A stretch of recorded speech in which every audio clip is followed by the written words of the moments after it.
Halo, kita bertemu lagi dalam mata kuliah Statistika Bisnis, di mana kita akan membahas mengenai uji T dan uji F. Nah, kali ini kita melanjutkan materi sebelumnya tentang hipotesa, di mana pertemuan kali ini akan dijelaskan beberapa pengujian hipotesa. Pengujian hipotesa ada beberapa langkah yang kita harus lakukan. Langkah pertama, menentukan formula hipotesa terdiri dari dua jenis, yaitu hipotesa nol merupakan hipotesa yang akan diuji, disebut hipotesa nol, karena hipotesa tersebut akan sama dengan hasil uji sebenarnya. Hipotesa alternatif atau tandingan H1 atau HA merupakan hipotesa lawan dari kemungkinan hasil yang diuji. Langkah yang kedua, kita menentukan tarif nyata atau alfa adalah batas toleransi dalam menerima kesalahan hasil hipotesa terhadap nilai parameter populasinya. Bisa berupa 1%, 5%, atau 10%. Langkah yang ketiga, kita menentukan nilai uji statistik.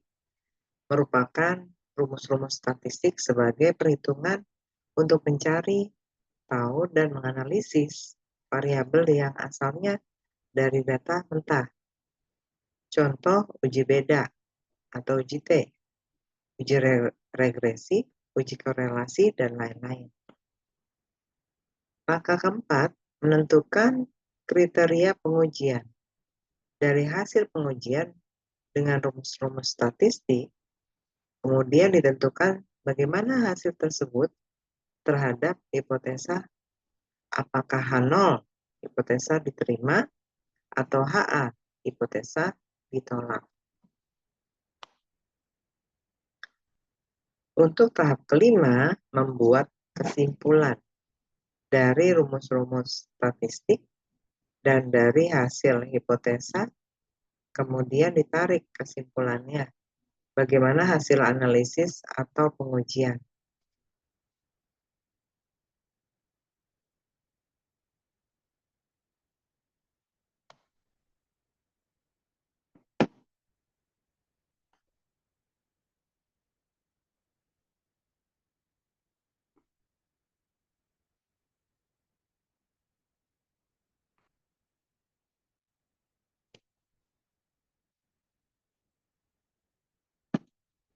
Distribusi test student, di mana distribusi ini dengan variabel acak selain distribusi normal.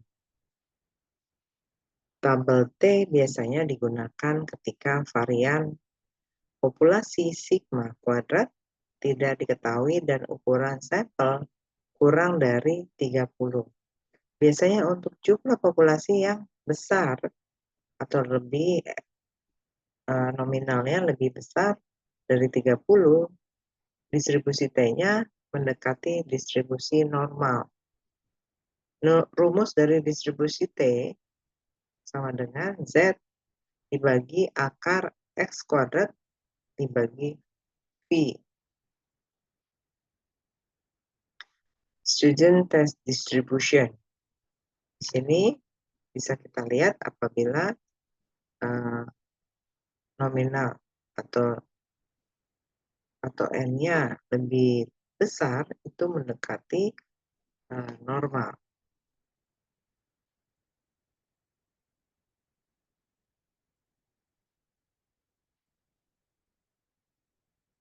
Distribusi T bentuk kurva simetris. Puncak sebuah rata-rata di tengah berhimpit dengan T sama dengan 0. Makin jauh dari puncaknya, kurva makin landai, mendekati sumbu datarnya. Kasus normal dengan jumlah sampel N lebih kecil dari 30 dan simpangan baku populasi atau S tidak diketahui sehingga nilainya digantikan dengan simpangan baku sampel. atau S besar. Misalkan T adalah variabel random berdistribusi student, maka distribusi peluangnya adalah tak terhingga lebih kecil dari T, lebih kecil dari T tak terhingga, di mana K merupakan bilangan tetap yang tergantung kepada N. N dikurang 1 derajat kebebasan dengan N jumlah sampel. N lebih besar daripada 30 merupakan distribusi T, mendekati distribusi normal. Luas di bawah kurva T antara koordinat T1 dan T2 merupakan peluang perubah acak T yang mendapat nilai antara T sama dengan T1 dan T sama dengan T2. Jadi dapat ditulis sebagai berikut. P besar dalam kurung T1 lebih kecil daripada T, T lebih kecil daripada T2. Nilai T1, T2 dapat ditentukan dari tabel T, sedangkan luas di bawah kurva tergantung A yang diambil. Misalnya A sama dengan 0,05, maka T maksudnya luas di sebelah kanan, ya, T 0,05 adalah 0,05 dan di sebelah kiri T 0,05 adalah 0,95. Selain itu, karena sifat kesimetrisan, maka distribusi T mempunyai sifat minus TA sama dengan T1 minus A. Pengujian selisih rata-rata populasi. Jika ingin membandingkan rata-rata dari dua populasi, maka dilakukan sampel acak dari masing-masing populasi tersebut menggunakan uji Z atau uji T. Analisis varian atau analisis of variance atau ANOVA. Jika ini membandingkan rata-rata dari 3 populasi atau lebih, maka dilakukan sampel acak dari masing-masing populasi tersebut menggunakan uji F dengan ANOVA.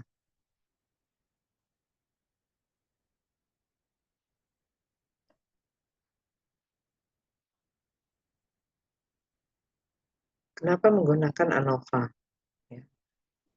Yang pertama, memudahkan analisis untuk beberapa kelompok sampel yang berbeda dengan resiko kesalahan yang kecil. Yang kedua, mengetahui signifikansi perbedaan rata-rata antara kelompok sampel yang baru dengan yang lain. Bisa jadi meskipun secara numeris bedanya besar, namun berdasarkan analisa ANOVA, perbedaan tersebut tidak signifikan, sehingga perbedaan mu bisa diabaikan. Sebaliknya, bisa jadi secara numeris bedanya kecil, namun berdasarkan analisa ANOVA, perbedaan tersebut signifikan, sehingga minimal